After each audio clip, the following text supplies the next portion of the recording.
বিএনপির অবস্থা হতে যাচ্ছে জাতীয় পার্টির মতো। বিএনপির মূলধারার নেতারা বিষয়টা টের পেয়েছে। দর্শক, বিএনপির মধ্যে দুইটা ধারা আছে।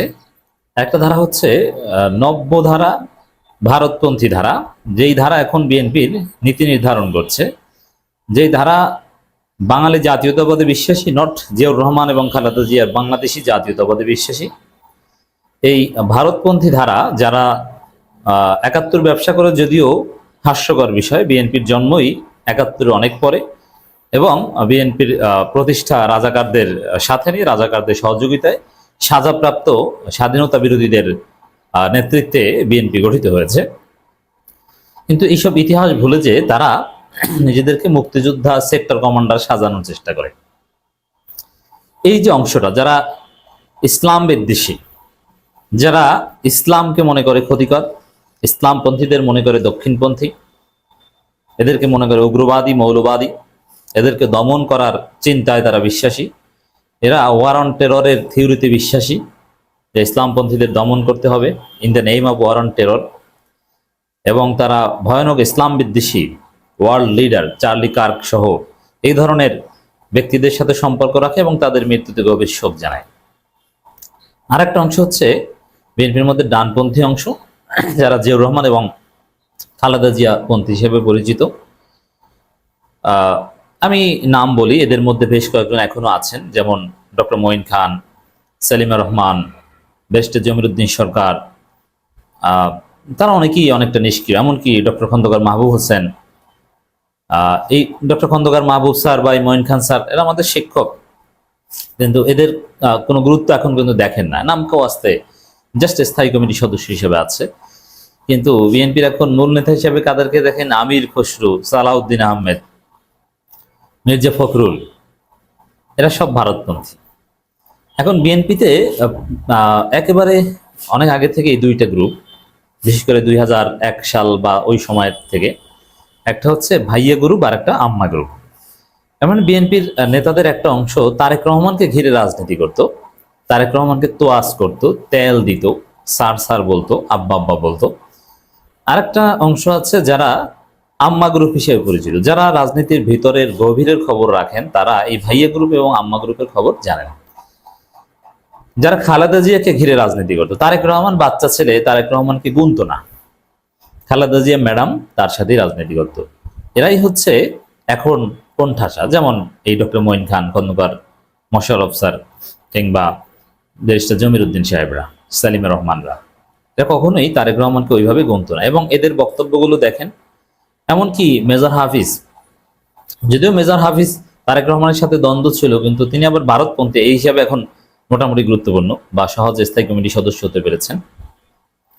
তো এই জায়গায় এই যে আমি যাদের কথা বললাম, ডানপন্থী বা জিয়াউর রহমানের আদর্শ অনুসারী, ব্যারিস্টার জমিরুদ্দিন সরকার বা আরো যারা আছে, এদেরকে কখনো দেখেছেন তারেক রহমানকে তেল দিয়ে কথা বলতে?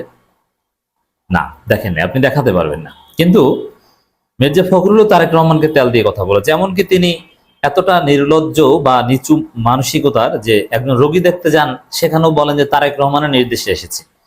কতটা অপদার্থ টাইপের নেতা হলে রোগী দেখতে গেলেও বলে তারেক রহমানের নির্দেশে এসেছে, চিন্তা করেছেন? তাহলে তো বউকে টাচ করলেও বলবে যে তারেক রহমান নির্দেশে টাচ করছে। বিষয়টা এরকম দাঁড়ায় না?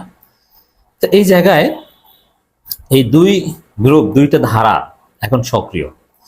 বিশেষ করে ডাকসু নির্বাচন, জাকসুর মাধ্যমে প্রমাণিত হয়েছে যে এই ভারতপন্থী ধারা জনগণ গ্রহণ করে না, এরা জনবিচ্ছিন্ন। এবং এদের পরিণতি এভাবে থাকলে জাতীয় পার্টির মতো, জাতীয় পার্টি যেরকম একসময় বড় দল ছিল, সব জায়গায় তাদের আধিপত্য ছিল, ক্যাম্পাসগুলো জাতীয় পার্টির ছাত্র সমাজের দখলে ছিল, তারা সন্ত্রাস করত, তাদের বিরুদ্ধে কেউ কথা বললে খবর ছিল, এবং গ্রামে গঞ্জে সব জায়গায় জাতীয় পার্টি, তারা ভোট চুরি করতো। ভোট চুরি করা কিন্তু অনেক কঠিন বিষয়, কারণ ভোট চুরি করতে হলে অনেক ক্ষমতা লাগে, বড় ক্ষমতা ছাড়া ভোট চুরি করা যায় না। যেমন এখন এই ছাত্রদল, বিএনপি, শিবিরকে বলছে ভোট চোর, পাগলও হাসে, কুত্তাও হাসে। কারণ ভোট চুরি করতে যে ধরনের প্রশাসনিক এবং প্রাতিষ্ঠানিক দলীয়করণ লাগে, জামাত শিবির তার ১০০ ভাগের ২ ভাগও এখন অর্জন করতে পারেনি।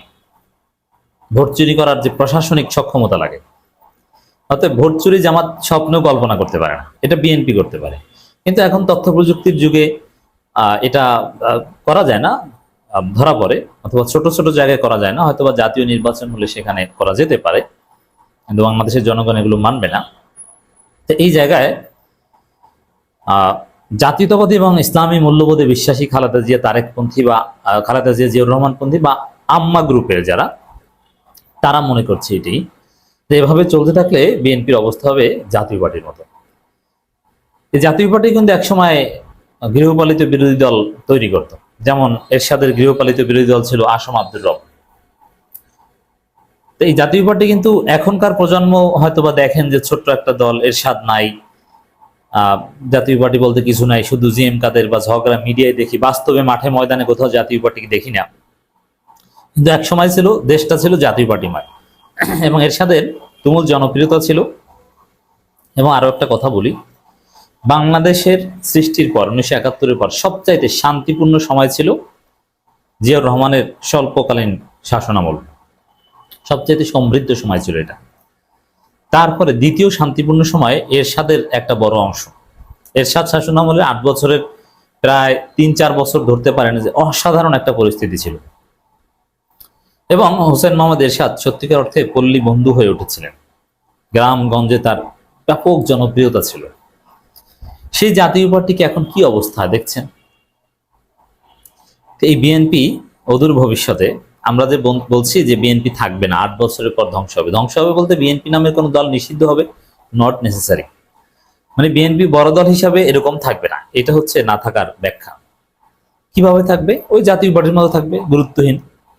হয়তোবা কারো গৃহপালিত বিরোধী দল হতে চাইবে, ছাত্র সংগঠন নাই, মূল দল জিয়াউর রহমানের নামে কিছু কথাবার্তা বলবে কিছু লোক, এই ফখরুল বা এই টাইপের কিছু লোক, ফখরুল তো মারা যাবে তখন, কিন্তু এই সালাউদ্দিনদের মতো কিছু বৃদ্ধ লোক, তারা নয়াপল্টনে বসে সংবাদ সম্মেলন করবে, রুহুল কবির রিজভীদের দাঁত টাত থাকবে না, কিছু সংবাদ সম্মেলন করবে, এই আমরা এই সেই এই, মানে এইভাবে একটা দল হবে।